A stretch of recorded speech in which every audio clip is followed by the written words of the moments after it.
thank you all for coming and joining us. Our third and final speaker of the night has amazing energy. It was one of the best coffees I've ever had to hear her story, and I cannot wait for her to come up and share it with you folks. So without any more time wasting on my behalf, here's Eddie.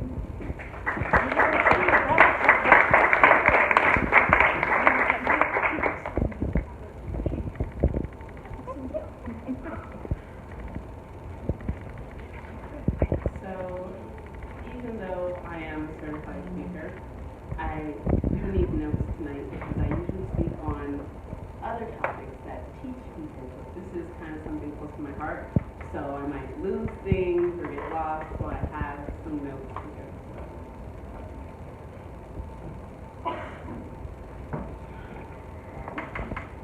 So when I was coming to and going to present, I asked a lot of my family, a lot of friends and people I knew on what their perspective of this topic was, because personally for me as a Black woman, as an African woman, I wasn't really able to have this kind of conversation growing up, and even now it's still very difficult unless you're a Black sheep of the community to have this kind of conversation.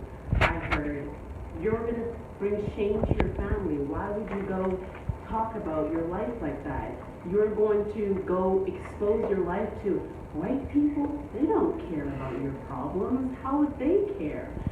So that's what really encouraged me to really come and talk about mental health in my journey, because I know that mental health is not a white people issue. So I came to Canada when I was 3 years old with my mom, my dad, and my 3 siblings. And life was okay. I was a child, we'd play card games, after church we'd go to McDonald's, we'd have competitions, talent shows. It was fun. But in 2005, my life drastically shifted when my dad fell ill on December 25th, Christmas Day.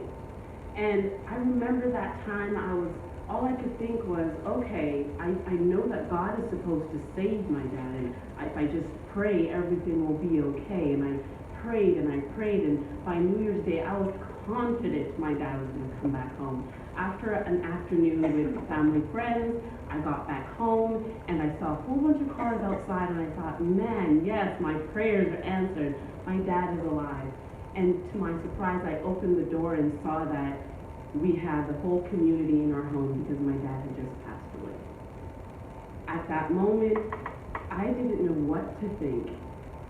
That was the moment I took my heart hostage to my fear, and I would not let anyone in. I put a smile on my face and said, it's fine, it's okay. I didn't know what to think, I didn't know how to feel. I just put that smile out on, and that was it. Everyone in my family dealt with it differently. My sister started reading books all the time. My brother became extremely emotional. My mom, at 28 years old, no stable job, didn't go to school, had no family here, and had 3 of us now. What she did, went back to work, and being the oldest, I had a lot of responsibility. I was told over and over again that God would make things better and to just pray about it. And that's what my mom did. She indulged herself into the church and Bible study and prayer, because in our culture, God is the end-all, be-all. Prayer is the end-all, be-all. We got up and moved, threw away everything we had, and hid all of my father's pictures. He was never to be spoken of again. How I coped was I ran away. I ran away from myself, I ran away from my emotions, I ran away from my feelings, and pretended like nothing happened. And as things got worse at home and the demands of life got really hard for my mother, she needed me to be there for her. She needed me to be strong. She needed me to stand up and help her. And when I wasn't able to, when I couldn't, I was beat. I was beat with brooms, with wooden spoons, pots, pans, and when that didn't work, my head was shaved over and over. Maybe she thought maybe if I can just get to her, make her understand the world is a cold place out there, and I just want you to behave. And while all of this was happening, I still had the burden of my dad passing away, and I still had all of these questions of, I don't know how to deal with death. I was looking for someone to explain to me, what am I feeling right now? What is going on with my family? And there was no one to do that, because when I would go to school, I knew we weren't to talk to the white teachers. We weren't to talk to the social workers. We weren't to talk to them. But when I would go to church, when I would go to my family, they'd say, well, you just need to press on and pray. God will deliver you. It's probably the witches of your family. It's probably, voodoo. It's probably you have to obey your parents, and that's how it's going to get better. There was no such thing as learning how to really take care of my mental health. By the age of 13, I couldn't take it anymore. I ran away from home. By the age of 15, I got pregnant. My mother was devastated. She was devastated because she couldn't think how she would talk to the community members and tell them that my 15-year-old is married. She didn't know how to tell people that my daughter's married and my daughter's not married, but she's pregnant right now. So she tried to do what she could to keep herself safe and myself safe and try to bring me to the States. As we got to the Detroit and Windsor border, Border Patrol wouldn't let me pass because I didn't have a return ticket. And so my mom tried her best to convince them, and when she wasn't able to, we returned to a hotel, and she looked at me and she told me, I can't bring you back to Edmonton, because what am I going to tell your brothers and sisters? What am I going to tell the church? What am I going to tell the community? I'll look like a failure as a mother. I don't know how to help you. So she said, find a shelter here, have your daughter, and then come back and we'll fix your life. Give her for adoption and then come back. And I didn't think anything of it because I was a pretender at this point. I wasn't trying to feel that I'm being abandoned right now. I was like, yes, no supervision, that's awesome.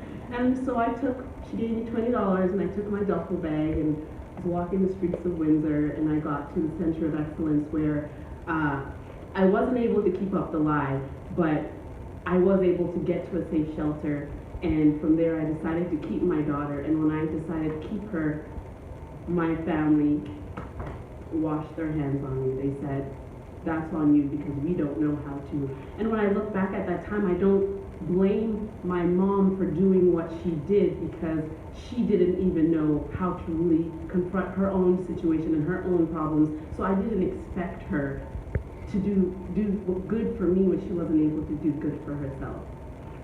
So I found out about a place here called Bethesda Center, and I came here and I lived at Bethesda Center for about a year and a half until we got that news that day that Bethesda Center is closing. It was like another rejection. It was like another abandonment. And at this point, I still wasn't dealing with my father's death, dealing with the abandonment of my mother, and now Bethesda's closing. I didn't know what to do. We tried to raise the money we could, and we weren't able to. And at that point, that was when I was really on my own. That was when I was on my own in this place with this child that I don't know how to take care of. My house was such a mess. I never wanted to be home. I never could be home because I did what a good African woman is supposed to do. And I went to church every single day. I gave food on Wednesdays. I went to Bible study on Thursdays. I did overnight prayers on Friday. I was translating in the church because I wanted God to deliver me from this pain. I was in so much pain that I wasn't even fully present in my life. I was going to school, dropping out every single semester. Every semester I was dropping out. I wasn't able to keep my head on my shoulders. It was just overbearing. I remember I got to a point where I was contemplating, how do I end my life? I don't see anything past this, because at this point I'm a reject in the community. I'm not married. I have a child. I don't have any family supports. What else is there to do in life?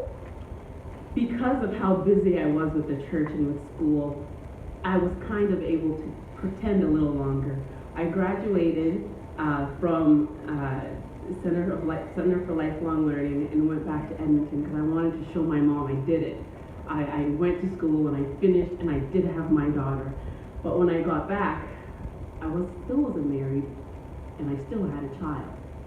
Nothing changed. It was worse than before, and I fell back into a deeper depression because this time I was able to actually see how useless I was. I went back to the church that I grew up in, and nobody even said hi to me. They were asking me, "Where's the father of your child? Where did you go to school in London? Is that what you were doing?" I was so embarrassed, and I got to my lowest point, and I remember the day that I found out that I was pregnant for the second time. I knew I remember that when I found out, I knew that my life wasn't going to go on very long because I knew that there's no way I'm coming out of this.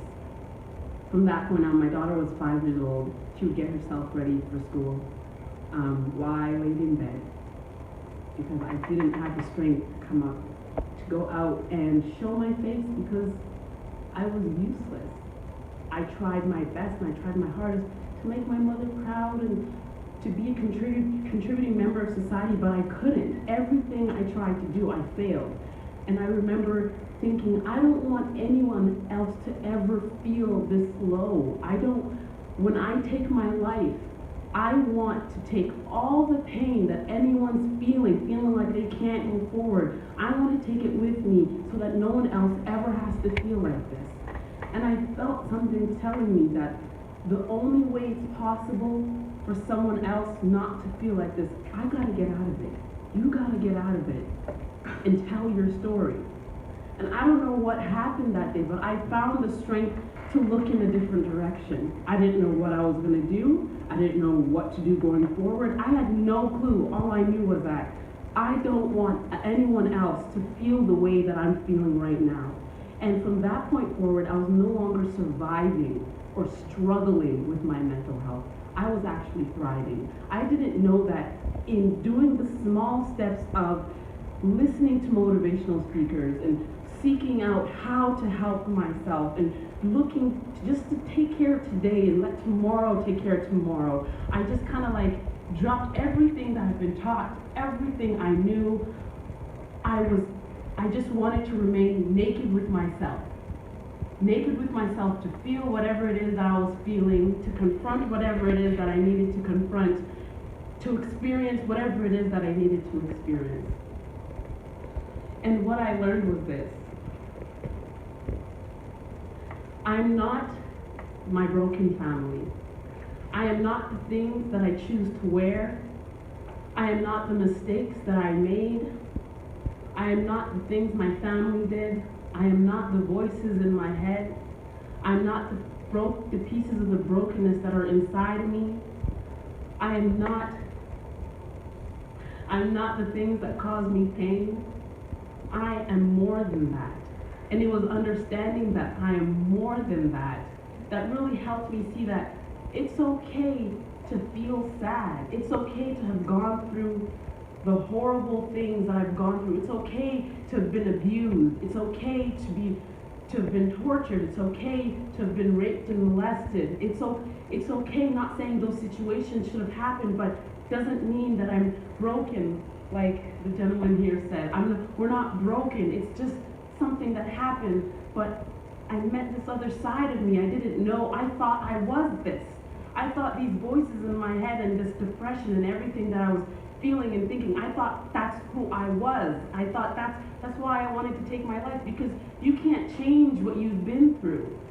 But when I realized that there's something more, that I had more to me, more substance, more life, more personality, more light, that's when I realized, okay, there is a way out. I just have to dig deeper within myself. I just have to keep moving forward.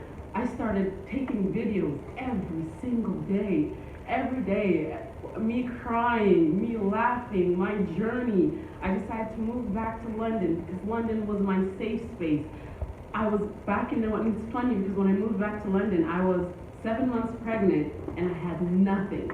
I was in the shelter, and but at this time, I was happy about it because I knew that this was my decision. This was like me saying, I am going to go forward, despite what has happened, despite me being ashamed to the family, despite me not having any education. I refuse to let that define me. I refuse to let myself stay there. I want to go forward. And that's what I did. I went forward. I was able to, within a year of coming back, I was able to go to Florida, become certified as a speaker, trainer, and life coach. I met Les Brown, #1 speaker in the world, and partnered with him. I now hold healing circles. Well, we're launching healing circles where I'm going to be able to bring my community together so that people that are being rejected, because they're speaking out about the different things that are going on in our culture, in our religion, in our community, because we're speaking out about it, some people are getting shunned, some people are getting rejected, some people are getting labeled as the black sheep, and I want to have a safe space where that you can actually come and it's okay to be you. It's okay to do something different. It's okay to accept everything that you've gone through. You're in a safe space. So that's a little bit of my journey put in a nutshell. But deciding to go forward despite everything that I've gone through, deciding to go forward despite everything that you all go through, and allowing yourself to process the emotions, to feel what you need to feel. That's the true journey of mental health. Mental health never leaves you. It's not something you solve and just fix and then it's done. It's just learning how to persevere despite what's going on, learning how to stay peaceful and content. What are the tricks and tools that work for you? What is your prevention method? What are the things that, before even getting to a state of depression or anxiety, what are the things that you feel inside of you is not good for you? Doing that reflection, doing that is how you really succeed on this journey of having clear mental health. Thank you.